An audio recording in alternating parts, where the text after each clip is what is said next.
My parents made me quit school to take care of my little brother, so I ran away.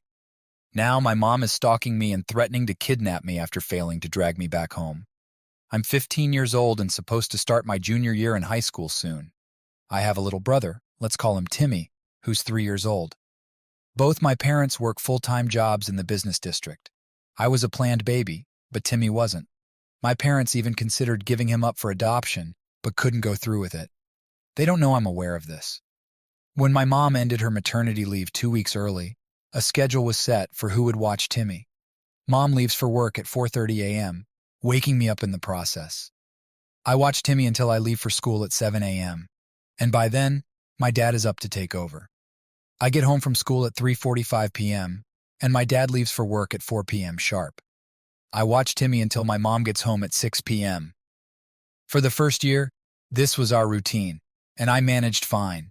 But now, my mom has shifted her hours to work later into the evening. I watch Timmy until he sleeps, and I can't go to bed until my mom returns, which is usually between 10 o'clock and 11 o'clock at night. On top of that, I handle all the household chores. I'm in AP classes and have my own homework to do as well. Timmy isn't very well behaved. He's had health issues since birth that cause him discomfort. He's a toddler, and I understand that, but his tantrums and general behavior make it hard for me to get anything done. The situation worsened a week before school ended in May. I managed to talk to my mom and asked if we could hire a sitter to look after Timmy so I could take on some extracurricular activities. Her response was that they didn't need to waste money because they had me. 2 days later, my mom came home early at 5 p.m. After dinner, she told me to ask the school if I could reduce my class load next year to spend more time at home since my dad also wants to shift his hours. I refused, and she got mad, saying I needed to be more understanding and accepting. I'd had enough and blew up. I can't remember all that was said, but I do remember yelling that I wasn't Timmy's parent. I stormed off to my room, stuffed some things into my backpack, and left while my mom was distracted by Timmy. I called my grandmother and explained what was going on. She and my mom are estranged, but we've managed to stay close. She picked me up, got the details, and understood. My parents blew up my phone, demanding I come home and telling me I should be ashamed of myself. My grandmother blocked their numbers, but did talk to them. They agreed I could stay with her until I got my head on straight. I feel guilty for leaving Timmy, but also worn out. Other family members chimed in, and while most are on my side, some say I need to accept my duties and suck it up. I'm conflicted and don't know what to do. Update. Thank you to everyone who commented. I feel more confident in my decision now. Some people said I needed to talk to my parents about a sitter or boundaries. But I've tried before, and they either brushed me off or said things like, "That costs too much money," or, "But you do such a good job," or, "You're the big sister, it's your duty to watch him." I looked up parentification, a term I'd never heard before, and it fits my situation perfectly. My grandmother is talking to an attorney to set up an arrangement that will let me stay with her for my last 2 years of high school. After I graduate, I plan to go to college in another state. It's been a few weeks, and quite a bit has happened. My father found my post despite my efforts to keep it private. He told my mom, who then blasted me to the extended family via social media, making me look bad. She deleted the post a few hours later, according to my cousins who support me. During a meeting with my parents, grandmother, and our lawyer, my father apologized sincerely. My mother, however, was fuming silently. Timmy was at their house with one of my aunts. They reluctantly agreed to give my grandmother full custody of me for the remaining 3 years of my minority. The next day, my grandmother and some supportive family members helped me get my belongings from my parents' house. I didn't feel true relief until that moment. Now, I'm trying to enjoy my summer. I'm hanging out with friends, going swimming, relaxing, and finally reading books I bought 3 years ago. I'm planning extracurriculars for next semester and even a birthday party for my sweet 16 in February. I'm helping my grandmother around the house and getting an allowance for the chores I do. Even my sleep has improved. It's a whole new way of living, and it's overwhelming, but also the happiest I've been in a long time. Hopefully this is the last time I post. I'm going to log off Reddit and go out shopping with my grandmother. Thank you all for your support. Relevant comments. Did you get all your documents? Yes, our lawyer was with us when we went to get my things, and my father handed them over while my mother hid in the master bedroom. Make sure to go completely no contact. When I first left, my grandmother blocked their numbers, and I blocked all their socials and emails. I don't hate them. Life's too short for hate. I'm not even angry anymore, just disappointed and let down. Any chance they will neglect or abuse Timmy when you're gone? Have they before? I don't believe they did. Mom would get frustrated with how fussy he was, but never abused him. Dad was more patient. They honestly thought I had some gift for keeping him calm. Update post, February 18th, 2024. It's been 7 months. Things have been going smoothly. I'm doing well in school, taking extracurriculars, and still have time to read and hang out with friends. I've started to communicate with my dad mostly over the phone. I haven't spoken to my mom directly since custody was given to my grandmother. This past Saturday, I had my dream birthday party themed after books. My birthday cake looked like a stack of books, and everyone came dressed as book characters. It was a very chill, relaxed party. My grandmother hired security due to a couple of bullies threatening to crash it. The party ended after a few hours, and most guests left. When I excused myself to go to the restroom, one of my friends met me halfway down the hall, saying my mother had shown up, demanding to see me. The security guard was holding her back, and my grandmother was livid. I sighed, pulled out my phone, and told her I was calling the police. She went pale, screamed at me one last time, then ran off. We will be speaking to our attorney tomorrow. I'm still not sure how she found out about the party, which spooks me the most. Do entitled narcissist parents have some ability to repeatedly screw up their kids' lives? I feel like I'll have to watch out for my mom the rest of my life. Relevant comments. Yes, narcissists try to ruin their children's lives whenever they can. They don't see their fault because they are too self-absorbed. Have you spoken to your dad since this incident? If you talk to him, maybe he can give you information on who told your mom. This person needs to be cut out of the picture. I haven't spoken to my dad since the incident. I don't want to go no contact with him. He seems the most apologetic and is trying to change. I never told him about the party, so he couldn't have informed my mom. Could she be tracking your phone? We checked my phone and found nothing. We are considering getting a new phone. Update post, March 4th, 2024. Sorry for the late update. A lot has happened, and I've been busy with schoolwork.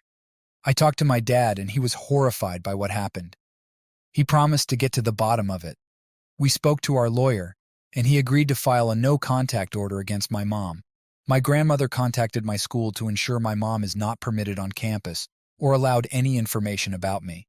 We got new phones and had my grandmother's car checked for AirTags. None were found.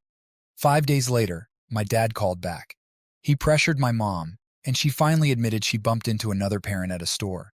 This mom, unaware of the drama, gave enough information for my mom to figure out where the party was. My mom tried calling the venue, but everything was password locked. My mom didn't regret any of it and even suggested waiting off school grounds to drag me back by the hair. My dad was appalled and has moved out, staying in a hotel. He's filing for divorce and full custody of Timmy. He offered to pay the nanny extra to hire her himself. Now, even the relatives who were on my mom's side have started to cut her off.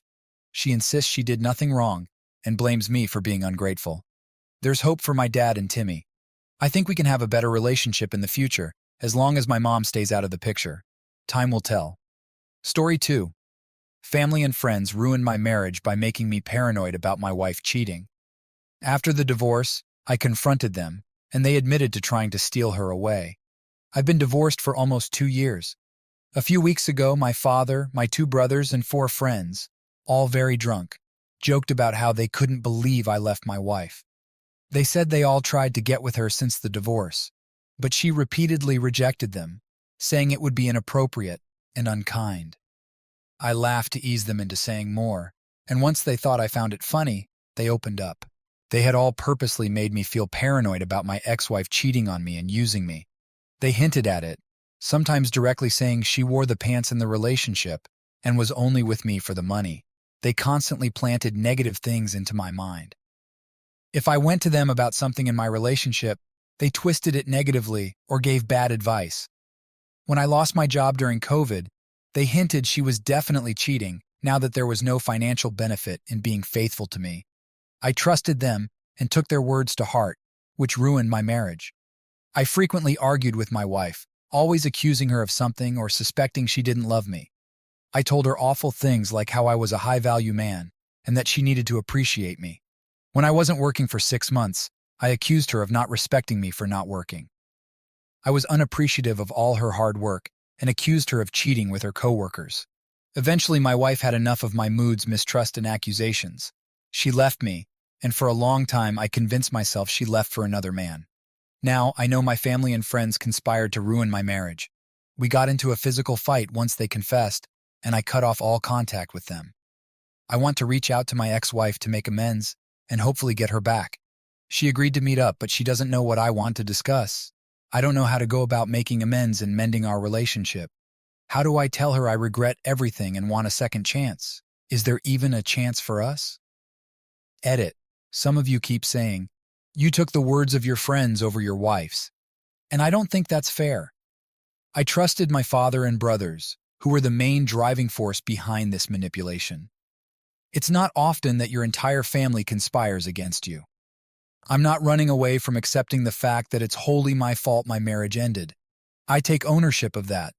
If my ex-wife doesn't accept my apology, I'll accept it gracefully. If she never wants to talk to me or get back together, I'll accept it. I would wish her well and leave her be. Relevant comments. They certainly knew you were easy to manipulate. I'm glad you cut these people off. I don't know if she'll forgive you, but at least give her closure if that's what she needs.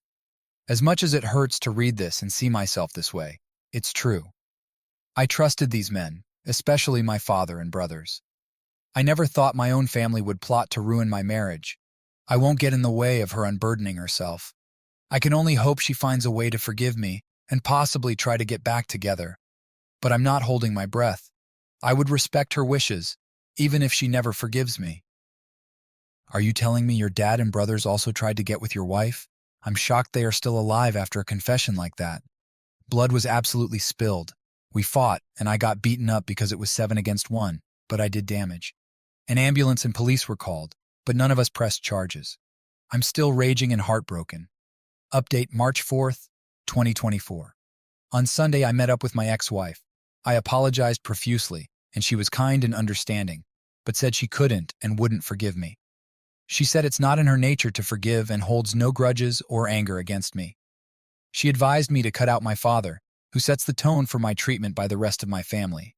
She pointed out the many ways my father has hurt me and encouraged my family to mistreat me. She said I'd always be unhappy if I continued to associate with them. I told her I cut them out of my life and have my first therapy session scheduled. She was proud of me for taking the first step to healing. Our conversation was heartfelt and emotionally devastating. We cried a lot and ended with a long hug and goodbyes. Final comment. Forgiveness is earned through changed behavior and recognition of harm, but isn't guaranteed or deserved.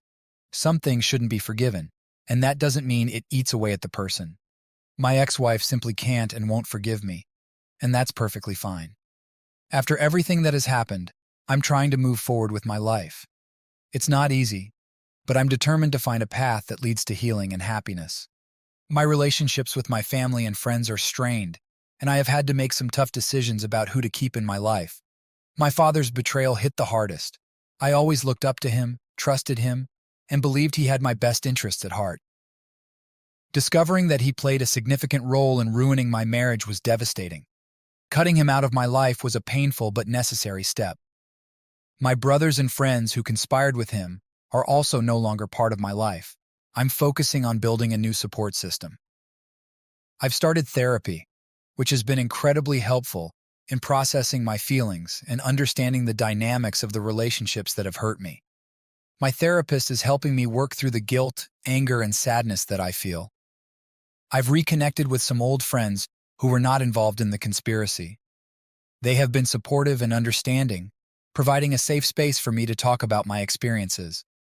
I'm also trying to make new friends who can be a positive influence in my life. My relationship with my ex-wife remains a complicated topic. Our last meeting was emotional, and while she made it clear that forgiveness is not possible, I appreciate the closure it provided. I will always regret how things ended between us, but I understand that moving on is the best for both of us. I'm putting more effort into my work and hobbies. Getting back into my career has been a good distraction, and it's nice to feel productive again. I'm also dedicating time to activities I enjoy, like reading and hiking, which I had neglected during the tumultuous period of my marriage. One of the most significant changes is how I view relationships now. I'm more cautious and introspective, trying to understand my patterns and how to avoid falling into the same traps. Trusting people again will take time, but I'm hopeful that with the right boundaries and self-awareness, I can build healthy, supportive relationships in the future. Despite the pain, I'm optimistic about the future. I know that healing is a process and that it will take time. I'm committed to doing the work, whether it's through therapy, building new relationships, or rediscovering old passions. Thank you to everyone who has supported me through this journey. Your words of encouragement and advice have meant more than you can imagine. I hope that sharing my story helps others who might be going through similar situations. Remember, it's okay to cut toxic people out of your life, and it's okay to seek help. You deserve to be happy and healthy.